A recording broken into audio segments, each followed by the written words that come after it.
पण संजय राऊत असं म्हणतायत की 15 दिवस लागले सरकार स्थापन करायला आणि आता कोणतं खातं कोणी घ्यायचं यावर त्यांचं रशिया युक्रेन प्रमाणे युद्ध सुरू आहे.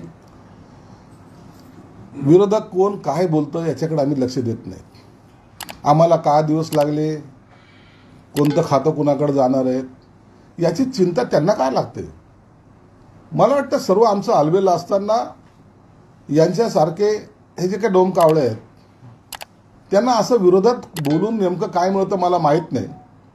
परंतु यांनी असंच विरोधात बोलत राहावं. आम्ही आमचं काम करू. खाते वाटप असेल, शपथविधी असेल, देवेंद्र फडणवीस साहेबांनी स्वतः सांगितलं की 11 ते 12च्या दरम्यान हा शपथविधी होणार आहे आणि त्याच्यानंतर सगळे खाते वाटपसुद्धा होतील. म्हणून आता चिंता आम्हाला त्याची राहिलेली नाही.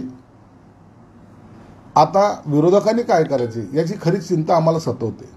पण ते असं म्हणाले की भविष्यात काही लोकांना गाजर दाखवण्यासाठी पुढचा देखील धड विस्तार केला जाईल.